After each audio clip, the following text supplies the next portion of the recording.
Gus Dur.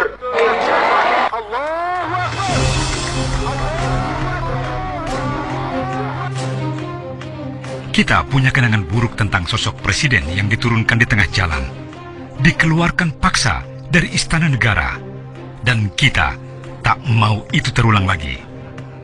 Tanda-tanda itu nampak nyata sekarang, dan para aktornya kurang lebihnya sama. Maka, kita harus mencegahnya. Untuk itu, mari kita menengok ke belakang.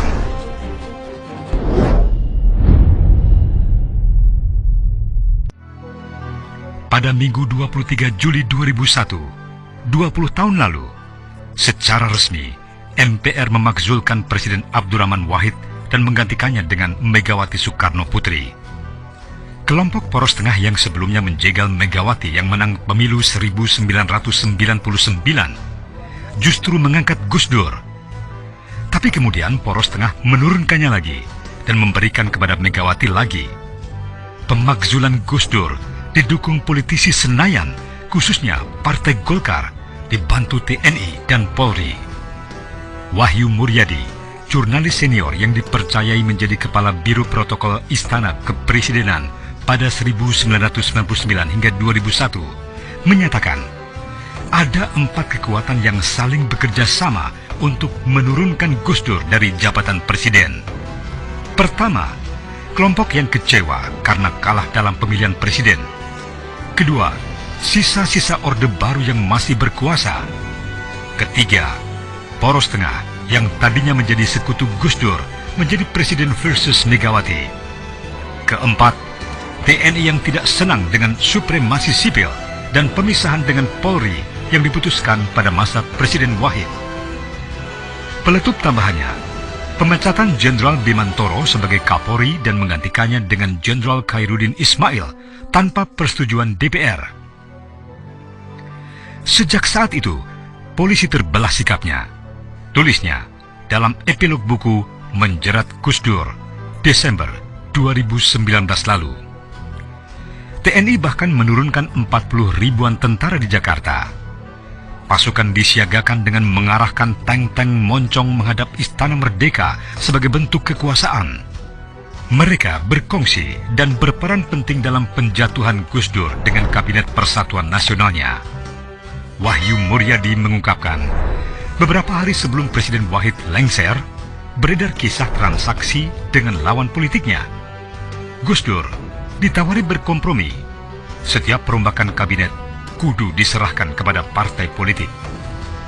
Ada juga tertulis dalam buku karya Firdiga Rizky Utama itu, desakan dari kelompok tertentu agar Gus Dur menerapkan syariat Islam di seluruh Indonesia supaya kaum Islam membelanya. Gus Dur menolak seraya menggebrak meja dan mengatakan, lebih baik jatuh melakukan politik transaksional semacam itu. Beberapa kalangan yang dulu turut menaikkannya pun kemudian berubah haluan. Sikap konfrontatif Gus Dur ini menimbulkan kemarahan lawan politiknya. Dalam sebuah wawancara dengan Tempo 26 Desember 2003, Gus Dur mengatakan, kalau bergantian saya sih, itu memang menunjukkan rendahnya nilai para politisi kita, tokoh-tokoh partai-partai kita. Mereka sama dengan kekuatan-kekuatan anti-demokrasi. Itulah yang tidak saya duga sama sekali. Jelas sekali pemakzulan Gus Dur penuh rekayasa, tipu muslihat, dan dibuat-buat, dan aktor-aktornya masih hidup sampai sekarang. Tapi kita mengenal mereka. Sebagiannya sudah jadi pecundang. Mungkin mereka makmur dan kaya raya, tapi tak punya kehormatan. Lihat saja Amin Rais. Dia menjelma sebagai tokoh yang terus diolok-olok. Julukan Sengkuni untuknya menggantikan Durna di masa menjelang kejatuhan Soekarno bagi orang istana yang suka mengadu domba. Buku Menjerat Gus Dur juga mengungkapkan berbagai skenario para aktor untuk mengerahkan massa dan mahasiswa untuk melancarkan kerusuhan. Hal itu juga yang diulang-ulang dalam beberapa tahun terakhir ini. Membangun kesan Gus Dur dekat dengan komunis dan lagi membangkitkan paham komunis juga pola yang diulang kini pada pemerintah Jokowi. Dan kita tahu rezim mana yang gemar melempar isu komunas-komunis. Saat itu, Gus Dur memang mewacanakan islah dengan korban gerakan 65 dan meminta maaf kepada keluarga korban G30S. Mahfud MD menyebut secara yuridis pemakzulan Gus Dur tidak sah.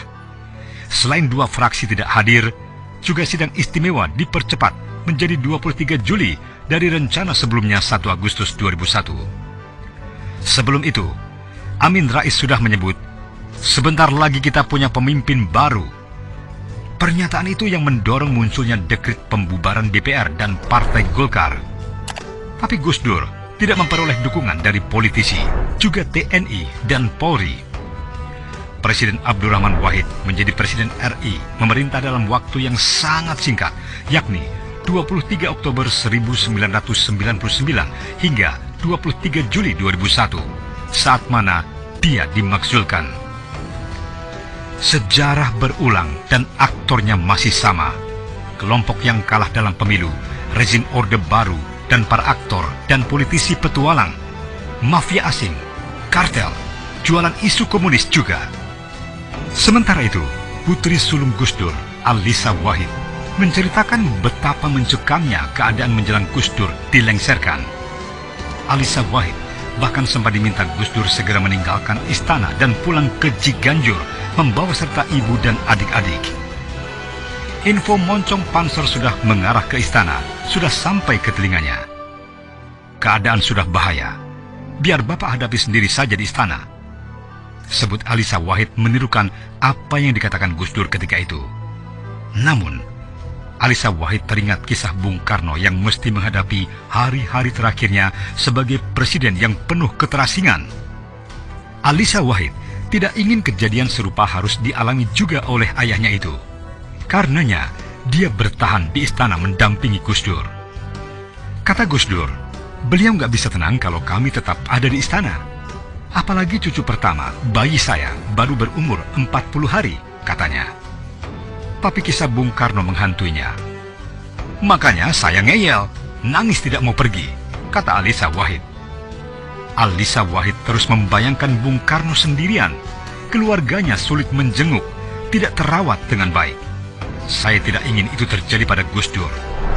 Kalaupun beliau kalah secara politik dan harus diasingkan, kami harus tetap bersama beliau. Kami siap.